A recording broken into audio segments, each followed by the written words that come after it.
Hello दोस्तों, कैसे हो आप। आशा करते हैं आप सभी बहुत अच्छे होंगे। दोस्तों, आप सभी का एक बार फिर हमारे यूट्यूब चैनल में स्वागत है। दोस्तों, मध्य प्रदेश के सभी अभ्यर्थियों के लिए खुशी की खबर है। अतिथि शिक्षकों के लिए खुशी की खबर है, क्योंकि अतिथि शिक्षक की भर्ती का जो इंतज़ार कर रहे थे मध्य प्रदेश के सभी अभ्यर्थी, तो अतिथि शिक्षक की भर्ती की है जो चालू हो चुकी है। भर्ती की प्रक्रिया यानी कि प्रारंभ कर दी गई है 26 तारीख से।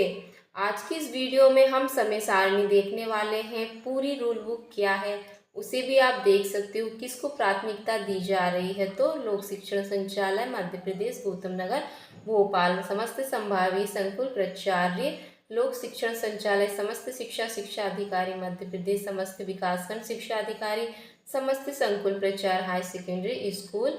शैक्षणिक सत्र 2020 से देख लेते हैं। शैक्षणिक सत्र 2025-26 में रिक्त पदों के विरुद्ध यानी कि अतिथि शिक्षक की व्यवस्था के संबंध में रूल बुक जारी की गई है। तो दोस्तों, ये नोटिस यानी कि रूल बुक बहुत लंबी है, जिसे आप आराम से पढ़ सकते हो, क्योंकि ज़्यादा टाइम लगेगा। हम इसमें केवल आपको समय सारणी अच्छे से बताएंगे, क्योंकि समय सारणी का विशेष ध्यान रखना बहुत ज़रूरी है।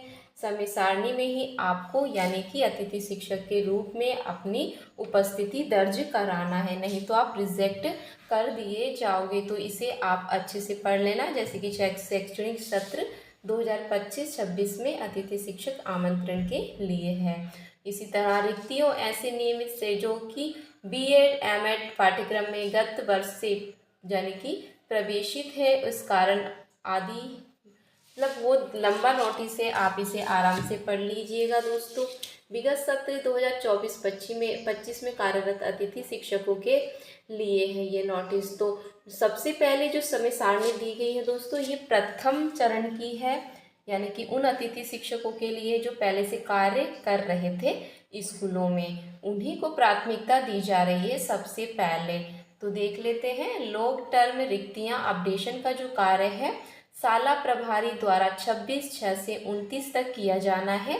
अतिरिक्त रिक्तियां हेतु मांग दर्ज करना भी आपको संकुल प्रचार ही करेगा, जिससे कि 26/6 से 29 तक ही ये काम चलने वाला है। अतिथि शिक्षक आमंत्रण हेतु GFMS पोर्टल पर रिक्तियों का प्रदर्शन राज्य स्तर पर 30/6/2025 तक किया जाना है। विगत सत्र में कार्यरत अतिथि शिक्षक द्वारा GFMS पोर्टल पर उपस्थिति हेतु रिक्वेस्ट दर्ज करना भी 30/6 से 2 जुलाई तक आपको इस कार्य को कर लेना है।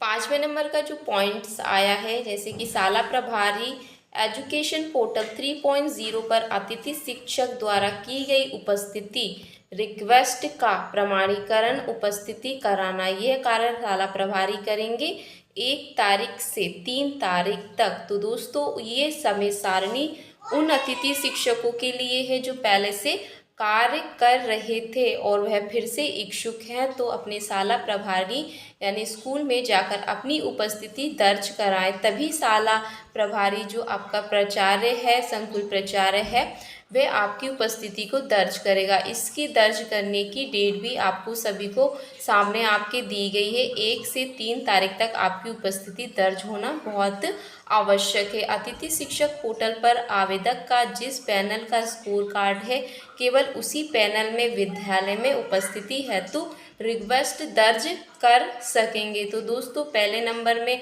आपको 26 से लेकर 29 तक दी गई है। अतिरिक्त मांग दर्ज करना है तो वो भी 26 से लेकर 29 तक दी गई है।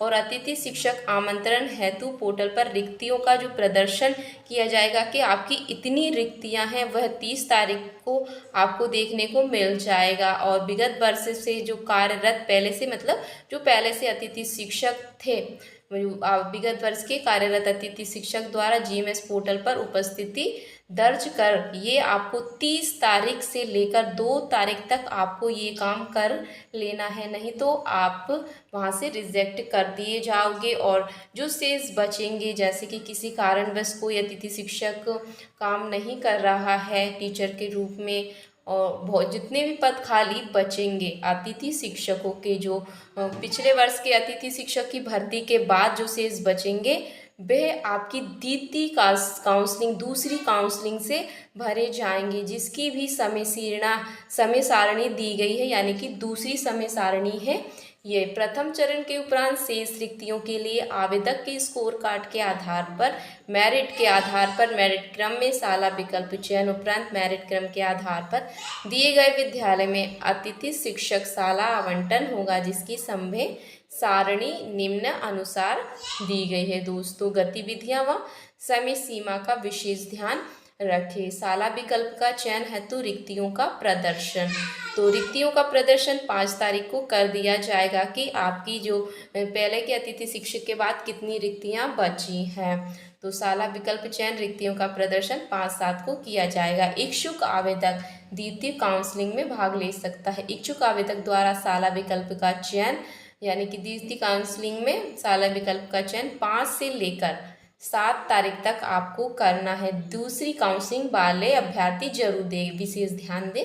शाला विकल्प का चयन के आधार पर मेरिट क्रम में शाला का आवंटन किया जाएगा। ये आवंटन आपको 9 तारीख को, मतलब 9 जुलाई को किया जाएगा। अतिथि शिक्षक को दी गई शाला हेतु GFMS पोर्टल पर आवेदक द्वारा उपस्थिति हेतु रिक्वेस्ट दर्ज कराना होगा। आपकी उपस्थिति का जो है उपस्थिति आपको कब दर्ज करानी है? 10 तारीख से लेकर 12 तारीख तक। जो सेकंड काउंसलिंग वाले हैं उनको ये मौका दिया जाएगा। 10 तारीख से लेकर 12 तक आपकी उपस्थिति होना बहुत ज़रूरी है। शाला प्रभारी GMS पोर्टल पर अतिथि शिक्षक द्वारा दी गई उपस्थिति रिक्वेस्ट का प्रमाणीकरण, यानी कि 10 से लेकर 12 तक कर सकेंगे। इसमें आपको रिजेक्ट एक्सेप्ट कर लिया जाएगा या रिजेक्ट कर दिया जाएगा, इस स्थिति में उपस्थिति करना होगा। तो 10 से लेकर 12 तक ये काम चलना है। तो दोस्तों, इन समय सीमा को, समय सारणी का आपको विशेष ध्यान रखना है। पहले समय सारणी यानी कि प्रथम